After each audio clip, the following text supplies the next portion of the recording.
अस्सलामुअलैकुम Sparkians, welcome to Spark coaching institute. My name is Sharjeel Ahmed और आज हम स्टार्ट करने जा रहे हैं लेक्चर नंबर 3। जैसा कि आप जानते हैं, हमने स्टार्ट किया था साइंस फर्स्ट फिजिक्स वाला part Maharashtra state board SSC class 10 से, जिसका हम देख रहे थे चैप्टर नंबर 5 हीट, और जिसका आज हम देखेंगे लेक्चर नंबर 3। लेक्चर नंबर 3 में हम डिस्कस करेंगे ड्यू पॉइंट एंड ह्यूमिडिटी के बारे में। अगर आपने लेक्चर नंबर 1 एंड 2 अभी तक नहीं देखा है तो प्लीज़ वो लेक्चर देख के यहाँ पर कंटिन्यू कीजिए, ताकि ये लेक्चर जो है आपको समझने के लिए और आसान जाएगा और मज़ा भी बढ़ाएगा। उसके पहले अगर आपने अभी तक हमें जॉइन नहीं किया है तो please join us. Telegram, WhatsApp, YouTube की लिंक यहाँ पर गिवन है। मैंने सारी नोट्स इसमें ऑलरेडी अपलोड कर चुका हूँ। एंड अगर वीडियो पर नए हैं, चैनल पर नए हैं तो please like, share and subscribe ज़रूर करना। तो चलिए, about 71% surface of the earth is covered with water. इस वजह से क्या होता है कि जो सन से जो लाइट रेज आती है या फिर जो हीट आती है, तो उसकी वजह से जो हमारे समंदर का जो पानी है वो कंटिन्यूअसली क्या होता है, इवोपरेट होता है। इवोपरेट यानी लिक्विड जो है भाप की फॉर्म में, लिक्विड जो है वेपर की फॉर्म में जो है कन्वर्ट हो रहा है। Due to constant evaporation of water, water vapour is always present in the atmosphere. इसकी वजह से हमारे एटमॉस्फेयर में जो है हमेशा वाटर वेपर जो है प्रेजेंट होता है। मतलब हवा में जो है पानी होता है, आप कह सकते हैं। वाटर वेपर मतलब क्या है, यहाँ पर पानी है जो वेपर की फॉर्म में, गैस की शक्ल में है, ये एयर में जो है प्रेजेंट होती है। The presence of water vapour in the air make moist. Moist मतलब गीलापन। The moisture in the atmosphere is called humidity. तो ह्यूमिडिटी किसे कहते हैं? जो एयर में जो मॉइस्ट प्रेजेंट होता है, वाटर वेपर प्रेजेंट होता है, जिसकी वजह से एयर जो है गीली हो जाती है, मॉइस्चर जिसे हम कहते हैं, तो इसी को हम क्या कहते हैं? ह्यूमिडिटी कहते हैं। तो मेरे ख्याल से ह्यूमिडिटी क्या है आपके क्लियर होगा, आई थिंक सो। और देखेंगे इसको अच्छे तरीके से। अभी हम यहाँ पर क्या बात करेंगे, सबसे पहली कंडीशन में हम देखेंगे यहाँ पर कि अभी जो जितनी आपको एयर दिख रही है स्क्रीन पर, आप कह सकते, तो इसमें भी कुछ ना कुछ वाटर वेपर प्रेजेंट होगा। ठीक है भाई। At a specific temperature there is a limit on how much water vapour the air can contain. मतलब एक स्पेसिफिक टेम्परेचर पर एयर के पास में एक लिमिट रहता है। जैसा फॉर एग्जांपल अगर मैं आपसे कहता हूँ कि भाई हमारी 1000 लीटर की पानी की टाकी है, तो अब उसमें 1000 लीटर ही पानी समा सकता है। 1000 लीटर से ज़्यादा पानी अगर उसमें हम फिल करेंगे, भरेंगे, तो वो क्या हो जाएगा भाई, नीचे गिर जाएगा। तो एयर के पास में भी जो है एक लिमिट होती है कि वो अपने पास में कितना वाटर वेपर जो है होल्ड कर सकता है। The excess vapour converts into water droplet. अगर उसकी लिमिट से ज़्यादा एयर के पास में अगर वाटर वेपर आ जाता है, तो वो क्या हो जाता है, ड्रॉपलेट्स में, वाटर ड्रॉपलेट्स में जो है कन्वर्ट हो जाता है। मेरे ख्याल से अभी चीज़ें क्लियर नहीं है, फिर से देखेंगे। फॉर एग्जांपल, मिसाल के तौर पर हम यहाँ क्या करते हैं भाई, एक स्पेसिफिक टेम्परेचर लेते हैं 20 डिग्री सेल्सियस, और हम ये मान के चलते हैं कि भाई 20 डिग्री सेल्सियस पर एयर, जितना भी एयर है अभी, वो एयर जो है वाटर के 10 मॉलिक्यूल्स होल्ड करके रख सकता है। हम एग्जांपल के तौर पर समझ रहे हैं, वैसा तो millions and trillions water vapour जो है वो होल्ड करके रख सकता है, लेकिन फिलहाल तो 20 डिग्री सेल्सियस पर एयर जो है कितने मॉलिक्यूल्स भाई, 10 वाटर मॉलिक्यूल जो है होल्ड करके रख सकता है। तो कहने का मतलब ये है कि ये इसकी लिमिट हो गई। इससे ज़्यादा वाटर वेपर अगर आते हैं, जैसा कि आप देखो यहाँ पर, अब कितने वाटर वेपर हो गए अपने पास में, ये टोटल हो गए 10, एंड ये एक्स्ट्रा के ये 2 और ये 2 4, 14। मतलब 20 डिग्री सेल्सियस पर एयर की जो लिमिट थी वो 10 वाटर मॉलिक्यूल्स होल्ड करने की थी, लेकिन अभी अभी जो है उसके पास में टोटल 14 वाटर वेपर्स जो है आ गए, जिसकी वजह से ये जो एक्स्ट्रा के जो 4 वाटर मॉलिक्यूल्स है, ये कन्वर्ट हो जाएँगे वाटर ड्रॉपलेट्स में। जैसे कि आप देख सकते हैं ग्रास पर जो है वाटर ड्रॉपलेट्स, ओस की बूंदें जिसे कहते हैं हम, शबनम जिसे कहा जाता है। तो अगर लिमिट से ज़्यादा वाटर वेपर एयर में हो जाता है, तो वो कन्वर्ट हो जाती है भई वाटर ड्रॉपलेट्स में। और ये कब देखने को मिलता है? जब टेम्परेचर डाउन होता है, और टेम्परेचर डाउन होने के बाद में आपने देखे होंगे सुबह-सुबह जो है, जहाँ तक कि आपने देखे होंगे कि सुबह-सुबह जो है ओस की बूँदें या वाटर ड्रॉपलेट जो है हमें देखने के लिए मिलती है। मतलब टेम्परेचर जब बहुत कम होता है। तो मेरे ख्याल से क्लियर है भई। थोड़ा-सा और आगे बढ़ते हैं। When the air when the air contains maximum possible water vapour, it is said to be saturated with vapor at that temperature. If the vapor contained in the air is less the maximum limit, then the air is said to be unsaturated. मतलब क्या है भाई इसका? जैसा कि हमने देखे कि 20 डिग्री सेल्सियस पर, जैसा कि अभी हमने एग्जांपल में देखे कि भाई 20 डिग्री सेल्सियस पर एयर जो है 10 मॉलिक्यूल्स जो है होल्ड करके रख सकता है ना। एयर जो है 10 मॉलिक्यूल जो है होल्ड करके रख सकता, मतलब उसकी कैपेसिटी फुल हो गई। अब इससे ज्यादा अगर वाटर वेपर आता है तो वो कन्वर्ट हो जाएगा वाटर ड्रॉपलेट्स में। तो ये जो कैपेसिटी उसकी फुल हो चुकी है इसको कहते हैं हम सैचुरेटेड। इस इस एयर को क्या कहते हैं हम? Saturated air. जब जो है उसकी वाटर मॉलिक्यूल्स होल्ड करने की कैपेसिटी फुल हो जाती है।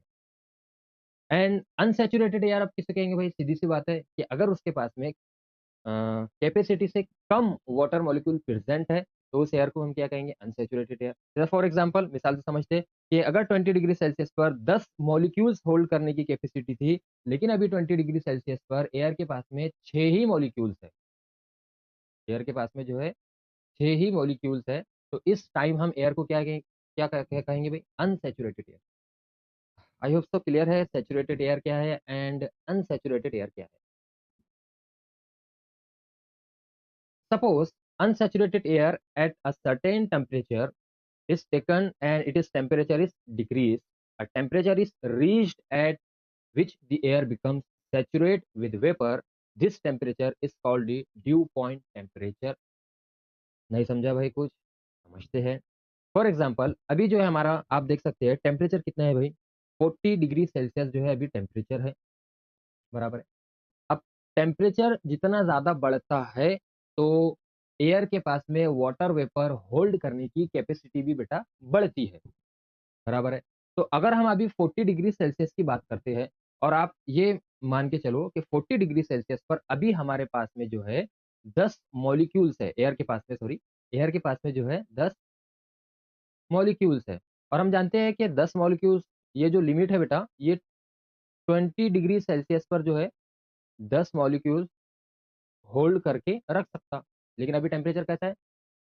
40 डिग्री सेल्सियस है, मतलब वाटर होल्डिंग कैपेसिटी ज़्यादा रहेंगी, 10 मॉलिक्यूल से ज़्यादा रहेंगी। तो इसका मतलब अभी मैं कह सकता हूँ कि 40 डिग्री सेल्सियस पर जो अभी 10 मॉलिक्यूल्स है, ये जो है अनसैचुरेटेड एयर है, मतलब लिमिट से कम है ना।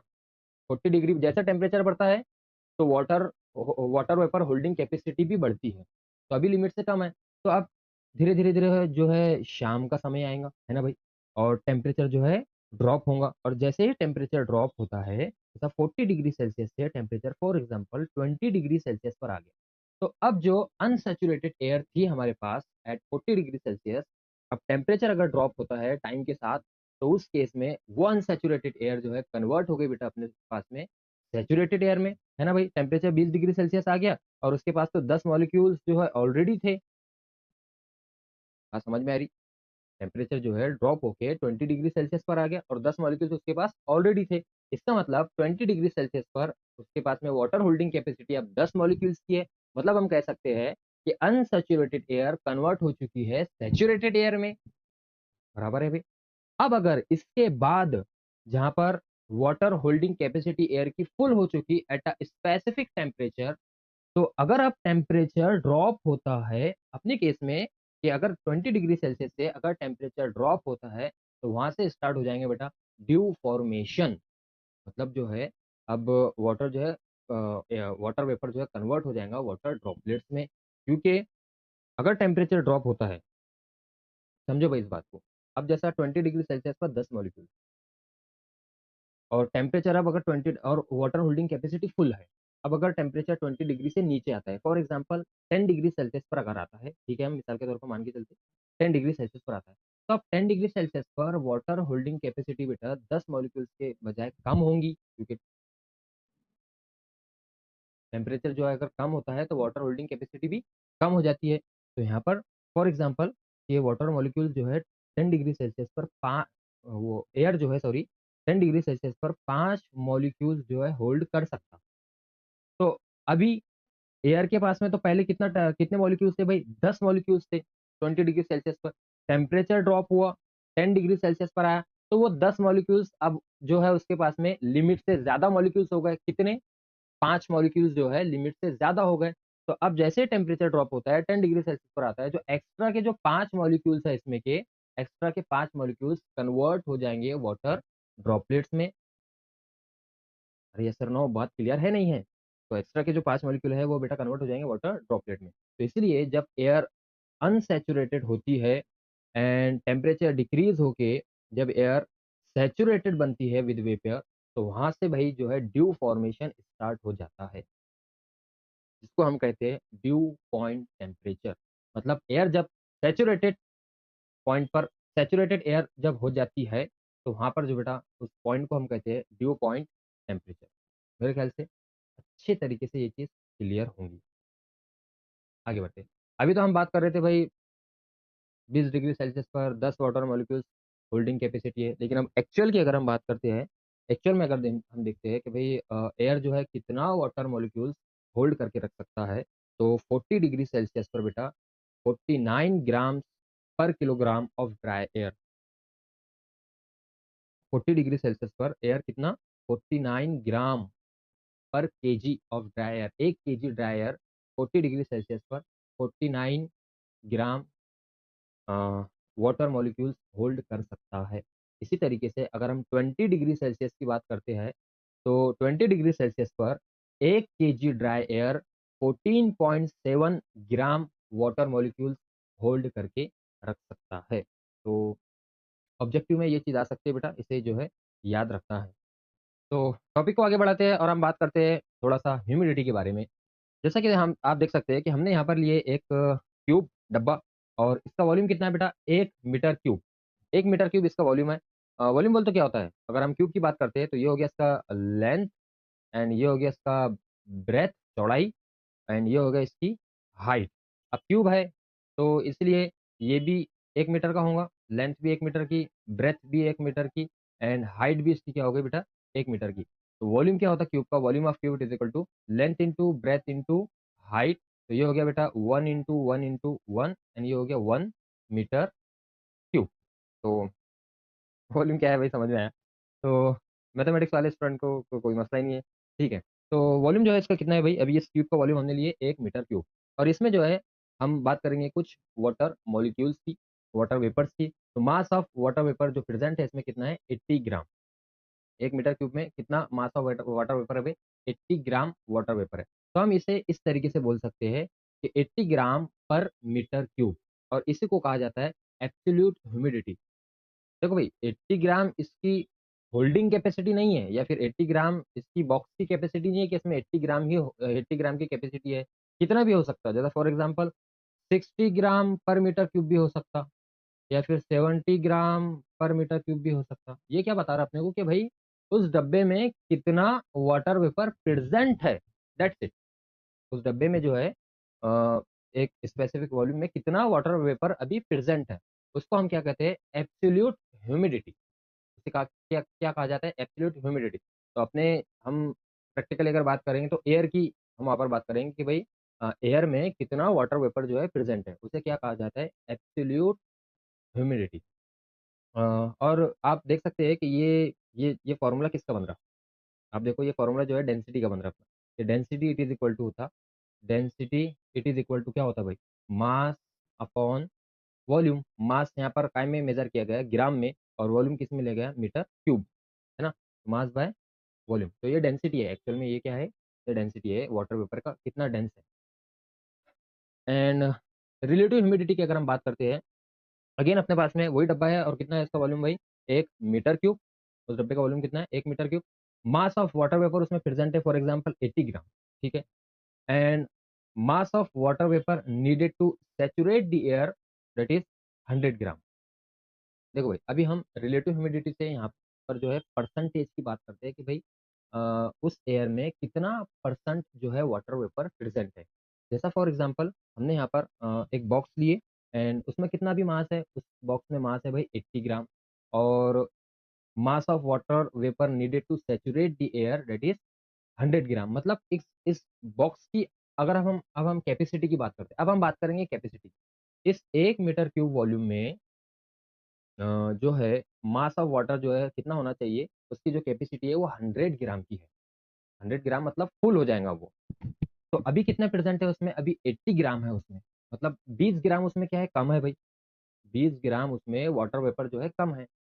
तो मतलब इस केस में मैं बोल सकता अभी जो ये एयर है ये अनसैचुरेटेड है। एयर कैसी है भाई?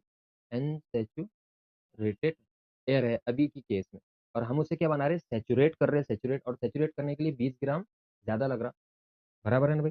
तो मतलब 20 ग्राम लग रहा, मतलब 80 और 20 कितना हो जाएगा वो? 100 ग्राम पर जो है वो पूरा सैचुरेट हो जाएगा एयर। तो अगर हम उसकी परसेंटेज की बात करते हैं, तो mass of water vapour present in the air divided by mass of water vapour needed to saturate the air into 100%, into 100%। अब इस कैंसिल करेंगे, कितना आएगा अपने पास में? 80%। मतलब ये हो गई अपनी 80%। ये क्या बताएंगे अपनी को? रिलेटिव ह्यूमिडिटी, जिससे हम ये जो है पहचान सकेंगे कि भाई एयर में कितनी ह्यूमिडिटी है, कितनी मॉइस्ट है, कितनी गीली है, या कितनी ड्राई एयर है।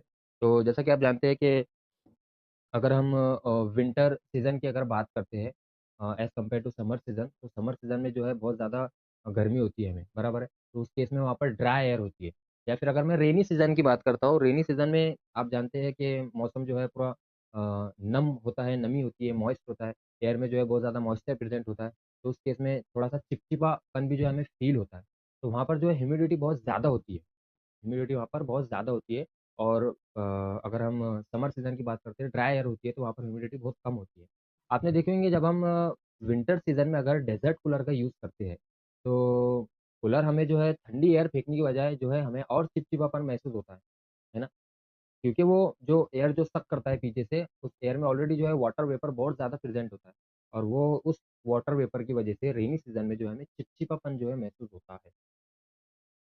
तो ये परसेंटेज की हम बात कर रहे थे, इसी को हम कहते हैं रिलेटिव ह्यूमिडिटी।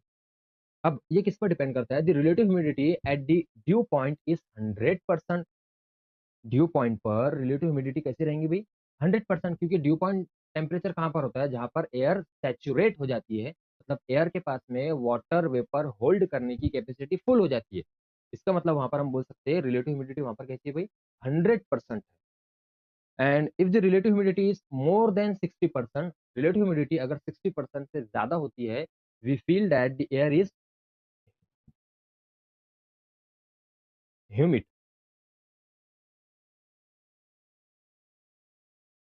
उस केस में एयर कैसे रहे भई? एयर हम इस एयर को क्या बोल सकते हैं?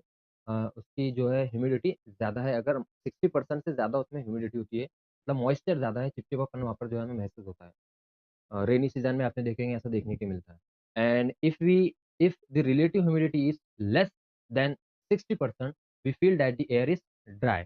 मतलब रिलेटिव ह्यूमिडिटी अगर 60% से कम होती है, तो उस केस में एयर कैसी रहेंगी भई? वो ड्राई एयर रहेंगी, और ये चीज़ हमें ज़्यादातर जो है देखने के लिए मिलती है समर सीज़न में। तो ड्राई एयर जो है समर सीज़न में ज़्यादा होती है। तो मेरे ख्याल से टॉपिक क्लियर है। अब यहाँ पर आप देखो, हमने गूगल किए और ये मुंबई, महाराष्ट्र का जो है ह्यूमिडिटी की हम बात करेंगे, क्योंकि मुंबई में वाटर ज़्यादा है। समंदर है ना भाई वहाँ नीरा, तो इस वजह से वहाँ पर वहाँ की एयर में जो है बहुत ज़्यादा वाटर वेपर प्रेज़ेंट होता है। तो आप देखो ह्यूमिडिटी कितनी है भाई? वो है तकरीबन 73%। अब ये फ्राइडे 3 बजे की बात चल रही है, ठीक है ना? 3 बजे, क्योंकि दोपहर का टाइम होता है, तो इस केस में वहाँ पर अब क्योंकि समंदर है बहुत ज़्यादा, तो कंटीन्यूअसली जो है वाटर जो है इवापोरेट हो रहा, और एयर में जो है वाटर वेपर जो है प्रेज़ेंट होता है। तो मुंबई में ज़्यादातर जो है ह्यूमिडिटी होती है, हब्स ज़्यादा होता है, हब्स जिसे कहा जाता है। तो इसलिए 60% से ज़्यादा ही वहाँ पर जो है ह्यूमिडिटी देखने के लिए मिलती है, तो उस केस में एयर जो है ज़्यादा ह्यूमिड होती है। तो मेरे ख्याल से क्लियर है, और ये डिपेंड करता है बेटा टेम्परेचर पर। देखो ये टेम्परेचर भी कितना, 31 डिग्री सेल्सियस। अब टेम्परेचर जैसे ही ड्रॉप होगा, रात के करीब अगर हम जाते हैं, तो उस केस में ह्यूमिडिटी और बढ़ती है। मेरे ख्याल से क्लियर है। चलो, तो आपने देखा होगा कि जब एरोप्लेन जो है गुजरता है, तो उस केस में एरोप्लेन के पीछे से इस तरीके से जो है आप धुआं-धुआं जो है नज़र आता है, क्लाउड्स जो है बनते हुए नज़र आते हैं। तो बहुत सारे बच्चों के ज़हन में ये क्वेश्चन होगा कि सर ये क्लाउड्स क्यों बनता है? और ये क्लाउड्स है या फिर एरोप्लेन का ये धुआँ है, जिसे हम कह सकते हैं। तो सबसे पहले तो ये समझिए आप कि ये एरोप्लेन का धुआँ नहीं है, एरोप्लेन से ये चीज़ नहीं निकलती, बल्कि ये कॉन्सेप्ट पर बेस है जो अभी हमने पढ़े कि एरोप्लेन से ये पीछे क्लाउड्स क्यों बनता है? इसलिए कि एरोप्लेन के इंजन से बेटा जो है कंटीन्यूअसली जो है गरम-गरम गैसेज़ जो है रिलीज़ होती है, और वो बहुत ज़्यादा हाई टेम्परेचर की गैसेज़ होती है, क्योंकि एरोप्लेन का इंजन है, तो बहुत ज़्यादा हाई टेम्परेचर में वो जो है गैसेज़ अपने रिलीज़ करेगा। और अगर हम ऊपर की बात करते हैं, एटमॉस्फेयर की बात करते हैं, क्योंकि एरोप्लेन जो है कितने हाइट पर जो है उड़ता है, तकरीबन 7.5 किलोमीटर टू 12 किलोमीटर। ये एरोप्लेन इतनी हाइट पर जो है उड़ता है। तो ज़मीन की सरफेस लेवल से इतनी हाइट पर जो है टेम्परेचर जो होता है ऊपर का यहाँ का जो टेम्परेचर होता है वो बहुत लो होता है। जिसको हम बोल सकते हैं कोल्ड, ठंडा रीजन जो है ऊपर का होता है, क्योंकि ज़मीन की सरफेस से जो है बेटा अगर जैसे-जैसे हम ऊपर जाते हैं, क्योंकि सरफेस है, ज़मीन की वजह से नीचे जो है हमें बहुत ज़्यादा टेम्परेचर फ़ील होता है। लेकिन जब हम सरफेस से ऊपर जाते हैं कंटिन्यूअसली, तो उस केस में वहाँ पर टेम्परेचर कम होता है, टेम्परेचर वहाँ पर डाउन होता है, जिसकी वजह से वो ठंडा जो है वहाँ का एटमॉस्फेयर होता है। अब एरोप्लेन के इंजन से गरम-गरम जो है हाई टेम्परेचर की गैसेज़ रिलीज़ हो रही है और उन गैसेज़ में जो है बेटा मॉइस्चर भी प्रेज़ेंट है ना भाई? एयर में मॉइस्चर भी होता है। तो इस वजह से जब वो ऊपर के एटमॉस्फेयर के टेम्परेचर में जब इंटर करती है वो गरम-गरम गैसेज़, तो वहाँ पर क्या होता है कि वो जो ज़्यादा टेम्परेचर वाली जो गैसेज़ निकल रही है एरोप्लेन से, तो अब वो ठंडी एयर के साथ में जब मिक्स होती है, तो उसका टेम्परेचर क्या होगा? जो ज़्यादा टेम्परेचर वाली गैसेज़ निकल रही है, उसका टेम्परेचर क्या होगा? उसका टेम्परेचर ड्रॉप होगा और एक पॉइंट पर वो एयर जो है सैचुरेट हो जाएँगी किसकी? जो एरोप्लेन के इंजन से जो गैसेज़ निकल रही, जैसे ही उसका टेम्प जो ठंडी एयर के साथ में अगर मिलती है, तो उसका टेम्परेचर ड्रॉप होगा और अगर टेम्परेचर ड्रॉप होता है, तो वो एक पॉइंट पर जो है वहाँ की एयर जो है सैचुरेट हो जाएँगी और सैचुरेट होने के बाद वहाँ पर क्या हो जाएगा बेटा, ड्यू फॉर्मेशन स्टार्ट हो जाएगा। जैसे ही ये टेम्परेचर और ड्रॉप होता है, तो फिर क्या होगा, ड्यू फॉर्मेशन स्टार्ट हो जाएगा और उस ड्यू फॉर्मेशन की वजह से वहाँ का जो अ, वेपर है, वो क्या हो जाएगा भई, कंडेंस हो जाएगा और वो कन्वर्ट हो जाएगा वाटर ड्रॉपलेट्स में। कंडेंसेशन प्रोसेस यहाँ पर जो है देखने के लिए मिलती है। तो आपके ज़हन में होगा सर कंडेंसेशन क्या होता है? कंडेंसेशन बोले तो बेटा क्या होता है, जब जैसा कि आपने देखिए कि लिक्विड से हम जब गैस की बात करते हैं, लिक्विड से जब हम वेपर की बात करते हैं तो उसे वेपराइज़ेशन कहा जाता है। और अगर हम वेपर से लिक्विड की बात करते हैं तो उसे कंडेंसेशन जो है कहा जाता है। मेरे ख्याल से क्लियर है। या फिर हम जब सॉलिड से लिक्विड की बात करते हैं, जब हम सॉलिड से लिक्विड में जाते हैं, तो वहाँ पर क्या होता है, मेल्टिंग प्रोसेस होता है, फ्यूजन होता है। या फिर हम लिक्विड से सॉलिड में जाते हैं, तो उसको सॉलिडिफिकेशन बोलते हैं या फिर फ्रीज़िंग कहते हैं। तो इसी तरीके से जब हम वेपर से गैस से जो है लिक्विड में आते हैं, तो उस केस में उसको कंडेंसेशन जो कहा जाता है। The vapour released by the aeroplane engine The vapor released by the aeroplane engine condense and forms cloud। तो वो वेपर क्या होता है भाई, कंडेंस हो जाता है और जो है हमें वहाँ पर क्लाउड्स के फॉर्म में जो है देखने के लिए मिलता है। इसका एक और टेक्निकल नाम है इन क्लाउड्स का, इसको जो है मेरे ख्याल से कॉन्ट्रेल कॉन्ट्रेल भी कहा जाता है। मैं कंफर्म नहीं हूँ मैं कि इसको ख्याल मेरे ख्याल से कॉन्ट्रेल जो है कहा जाता है। जो ये क्लाउड जो है दिख रहा है ना, इसका ये नाम है कॉन्ट्रेल। और ये जो क्लाउड होता है ना बेटा, ये अपने नॉर्मल क्लाउड से थोड़ा-सा डिफरेंट होता है। ठीक है ना? और एक चीज़ कि अब ये क्लाउड जो है, ये कितनी देर तक जो है वहाँ पर देखने के लिए मिलेगा एटमॉस्फेयर में, तो सीधी-सी बात है कि जितनी ज़्यादा ह्यूमिडिटी एटमॉस्फेयर में होंगी, अगर मोर ह्यूमिडिटी रहेंगी तो जो है ये ज़्यादा टाइम के लिए जो है देखने के लिए मिलेंगे और अगर लेस ह्यूमिडिटी होंगी, तो ये जो है हमें कम टाइम के लिए वहाँ पर देखने के लिए मिलेंगे, थोड़ी देर में जो है गायब हो जाएँगे। तो मेरे ख्याल से क्लियर है कि एरोप्लेन के पीछे ये white What line is it? Just another narrow-body aircraft. Hey, my atoms are shaking. Strange. It sounds far, but I bet my last proton, that beast is much closer than you think. Hold on, people. It's a LEAP-powered aircraft. A leap into the unknown. What on earth is a leap? Something you sure haven't seen before. Everybody get ready. We're going in. Someone please tell me what just happened? Sure. The engine makes the plane move forward. Thrust is produced by air being pulled in by the fan blades. Then this air is ejected at greater speed through the exhaust, creating the required pushing force. This is a principle of Newton's law. For every action, there is an equal and opposite reaction. So how is this possible? Gentle Souls, come with me to the bypass. Extreme sport freaks, with me, we'll hit the compressors, combustor, and turbines. The LEAP is a high bypass ratio engine, which means that a large amount of air bypasses the core of the engine to be ejected directly into the exhaust stream. The fan acts like a propeller. Its curved rotating blades accelerate the airflow into the engine. Lighter composite materials provide better efficiency and resistance. Here come the compressors. Get ready. Things are gonna heat up. Feel that? It's the low pressure compressor squeezing us. Now, the high pressure compressors. You're gonna feel the difference. Ultra-efficient compressors deliver optimum air pressure and temperature conditions for combustion. It's rising up now. Let's get toasted! Gentlemen, meet your kerosene counterparts. These guys are gonna light up your day. Already? We usually mingle inside. Not anymore. I thought there'd be more of you. Normally, yes, but in this engine, fewer of us are needed.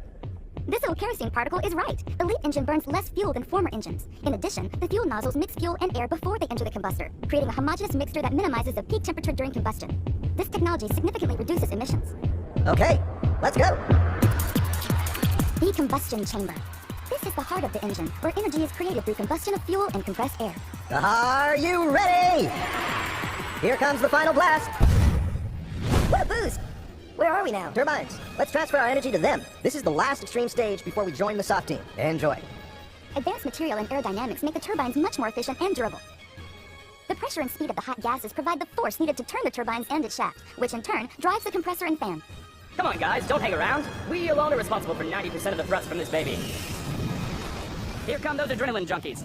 So, how was it? Fast, hot, and fantastic. What the trip? Are you kidding me? It was us in the primary flow that did most of the job. Not exactly, kid. It's teamwork. We definitely need each other. We provided the energy to drive the engine, and they provided most of the thrust to make the aircraft move forward. Hey, boss. Sounds like we're in luck today. You said it. It's game on again, boys. आगे बढ़ते हैं। Let's go. और साथ ही साथ आपने देखे होंगे कि जब हम फ्रिज से ठंडी ठंडी बोतल पानी की जब निकालते हैं चिल्ड वाटर, तो थोड़ी देर के बाद में उसके ऊपर जो है ड्यू ड्रॉप जो है नजर आते हैं हमें। ऐसा क्यों होता है? अगेन उसी कॉन्सेप्ट पर बेस है जो हमने अभी पढ़ के आए कि जब फ्रिज से हम ठंडी ठंडी पानी की बोतल बाहर निकालते हैं। अच्छा, ये एक चीज़ अभी मेरे को आप ये बताओ, सोचो आप खुद ही कि आप सही है या गलत, कि जब हम फ्रिज से पानी की बोतल निकालते हैं तो उसके ऊपर जो पानी की बूंदें जो नज़र आती हैं, वो उस बॉटल की होती है या फिर वो एटमॉस्फेयर की होती है?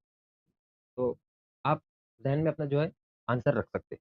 ठीक है, अब उसको हम एक्सप्लेन करेंगे किस तरीके से जो है ये होता है। तो जैसे हमने फ्रिज से पानी की ठंडी-ठंडी बॉटल निकाली, अब क्योंकि उसका टेम्परेचर बहुत ज़्यादा कम है, इसका टेम्परेचर बहुत ज़्यादा कम, फॉर एग्ज़ाम्पल ऐसा समझो कि इसका टेम्परेचर भाई 5 डिग्री सेल्सियस है, ठंडी बॉटल में, और ये एटमॉस्फेयर का टेम्परेचर, नॉर्मल टेम्परेचर कितना होता है हमारा? 20 डिग्री सेल्सियस एटमॉस्फेयर का टेम्परेचर होता है। जब आपने इस 5 डिग्री सेल्सियस को 20 डिग्री सेल्सियस के साथ में लेके आए, तो ये जिसका टेम्परेचर ऑलरेडी बहुत कम है, तो ये अपने आस-पास की जो एयर है, ये जो आस-पास की अपनी एयर है, ये क्या करेगा भाई? इस एयर को क्या करेगा? ठंडा कर देगा, बराबर है? तो 25 डिग्री सेल्सियस पर जो एयर थी, अब वो एयर जो गर्म एयर थी इसके मुकाबले में, वो कैसी हो रही है? अब वो ठंडी हो रही। तो यहाँ पर टेम्परेचर हाई है, तो मतलब यहाँ पर क्या हो रहा है? टेम्परेचर ड्रॉप हो रहा, और टेम्परेचर जैसे ही ड्रॉप होगा तो एक पॉइंट ऐसा आएगा इस एयर का कि वो सैचुरेट हो जाएँगी वो एयर, और जैसे ही वो सैचुरेट होती है तो फिर वहाँ से क्या स्टार्ट हो जाएगा? अगर और वो ठंडा होता है तो वहाँ से क्या होगा? वहाँ पर जो है ड्यू फॉर्मेशन स्टार्ट हो जाएगा, और वो ड्यू फॉर्मेशन की वजह से इस वाटर की बॉटल पर जो है हमें पानी की बूँदें जो है नज़र आती है। और ये किसकी बूँदें होती है भई? ये पानी की बॉटल की नहीं होती, ये बल्कि इस एयर की होती है, जो एयर जो है प्रेज़ेंट होती है एटमॉस्फेयर में, ये सारी एयर की ये बूँदें होती है। तो आई होप सो कॉन्सेप्ट अच्छे से क्लियर होगा, पूरी कोशिश किया वो समझाने की। बहुत ज़्यादा इम्पोर्टेंट चीज़ थी ये। एंड फिर भी अगर कुछ भी डाउट रहता है तो प्लीज़ कमेंट सेक्शन में क्वेश्चन कीजिए। एंड वीडियो अगर अच्छा लगा और आपके लिए हेल्पफुल रहा तो please like, share and subscribe ज़रूर कीजिए। एंड मिलते हैं नेक्स्ट लेक्चर में, तब तक के लिए अल्लाह हाफ़िज़ एंड गुड बाय।